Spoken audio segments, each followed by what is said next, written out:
yang kedua, mendaftar warga negara yang mulai dari DPS, DPT, DPSHP, DPT belum masuk. Nah, kalau melihat kategori itu, maka DPK ini disusun setelah penetapan DPT. Nah, kalau melihat konstruksi waktu yang disiapkan undang-undang, seingat saya DPK itu ditetapkan H-7 sebelum hari pemungutan suara oleh KPU provinsi, tapi penyusunannya oleh PPS di tingkat desa kelurahan itu berakhir pada H-14 berarti besok. Itu dalam menyediakan surat-surat berkaitan dengan DPK tambahan. DPK tambahan ini di undang-undang tidak ada, tapi kemudian disiapkan oleh KPU. Mereka untuk memilih ini tidak bisa dilepaskan dari tercatatnya mereka dalam daftar pemilih. Nah, ini menjadi, kalau petasan, ini petasan kecil, tapi punya tuntutan besar sekali karena terkait dengan hak politik warga. Petasan ini kecil, tapi begitu ada masalah sedikit saja karena kaitannya dengan hak politik warga, maka bolanya bisa kemana-mana. Legitimasi pemilu kah, partisipasi pemilih, dan seterusnya. Pada pemilu tahun 2009, kami diundang oleh Komisi 2 untuk pansus DPT karena mereka mensinyalir adanya persoalan sangat serius soal DPT ini. Nah, kelihatannya persoalan-persoalan serius yang terjadi presiden di masa lalu ini tidak mau diulangi oleh KPU. Kemudian dia membentuk sistem yang namanya sistem daftar pemilih, ya, SIDALE. Menyegel software ini kan bagaimana caranya? Berbeda kalau ini barang kemudian dimasukin kotak, kita kunci untuk start di situ. Kenapa? Karena 2 minggu ke depan itu sudah ada pemilu dan kita komit untuk hasil pengawasan yang sampai tadi itu terus akan kita telusuri dalam rangka yang baru. Lalu pada sejak 2014 pengawasan ini cenderung bersifat administratif karena Bawaslu hanya mengawasi koordinasi hubungan antara KPU dan juga PPU. Mungkin selanjutnya Ibu Siti Zuhro bisa memberikan pandangan dan pendapatnya mengenai proses pendaftaran pemilih untuk pemilu 2014. Silakan. Terima kasih Mbak Dia. Bismillahirrahmanirrahim. Assalamualaikum warahmatullahi wabarakatuh.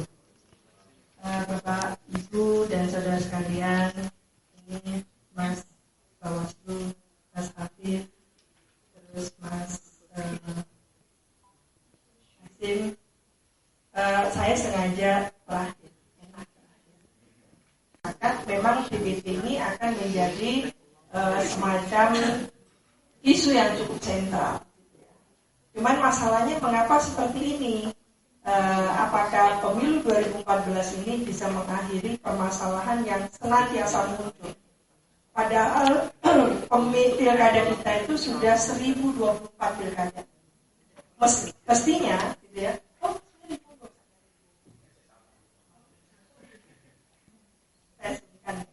Dulu saya yang memilih, sekarang saya harus hormat. Beliau ini KPU nyaris, gitu ya.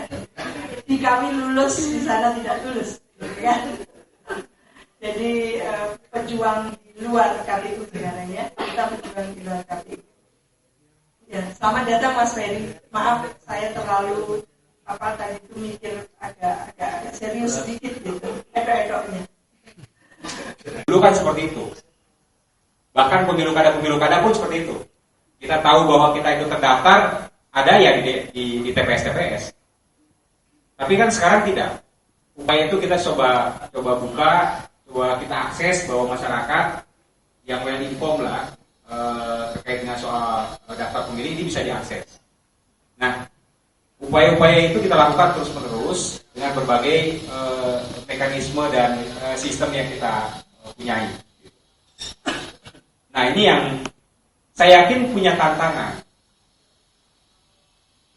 Ada orang yang membuat semacam, ya sepanjang data kependudukan kita nggak jelas, maka ini nggak usah dibuat ya. Sepanjang data kependudukan kita nggak jelas, pasti data pemilih jelas. Itu ada orang yang bilang seperti itu. Jadi coba dibayangkan di akta lahir kita itu kita masih memperdomani masih sablak 1912. Jadi sepanjang data kependudukan kita kacau, tidak dirapikan dengan data tunggal yang sekarang mulai dengan iktp dan lain sebagainya, kacau kita data pemilih. Kita juga coba merapikan data itu dengan bagaimana proses pemutakhiran yang lebih akurat, komprehensif.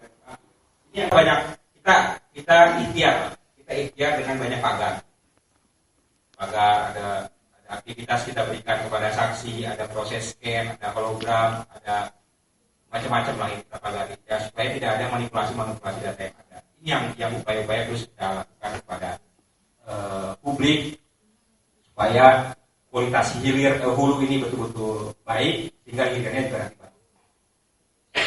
Itu saja mungkin dari saya sebagai pengantar. Terima kasih. Assalamualaikum warahmatullahi wabarakatuh.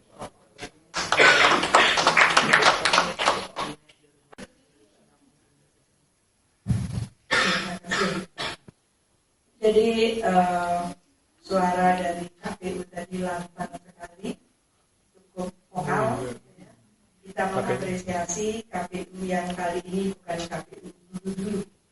KPU-nya lebih fleksibel dalam memberikan peluang bagi DPD, ya, kemungkinan pemutakhiran data pemilih, dan Bawaslu-nya juga mantengnya cukup tajam.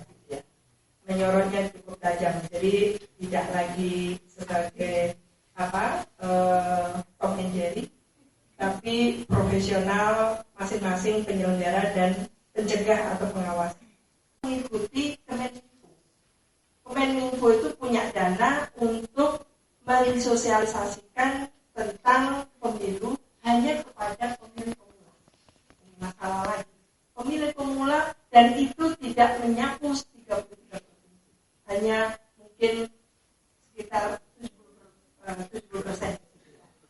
Saya kebetulan sudah ke sejumlah daerah, kabupaten, kota, provinsi ya. Jadi apa yang saya tangkap adalah saya cuma menghadapi orang sekitar 350, 250, 350, 400 seperti itu.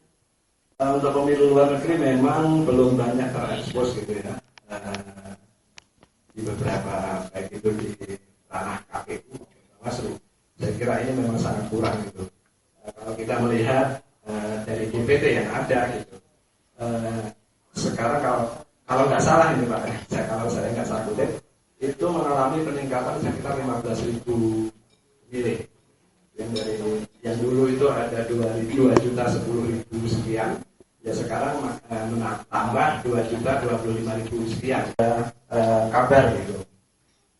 Terus kemudian saya juga mencatat, nah ini lagi saya coba mengomentari tentang 3 sistem yang ada di luar negeri itu. Misalkan data masuk ke TPSLN, kemudian pos, drop and box gitu.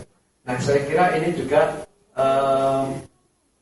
PPLN, saya kira juga kurang maksimal juga dalam membagi ini gitu. Mereka bisa dikatakan malas bekerja gitu.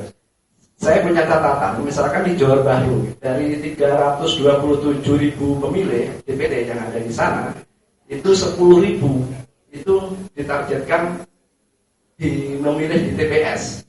Yang Pak, yang Ibu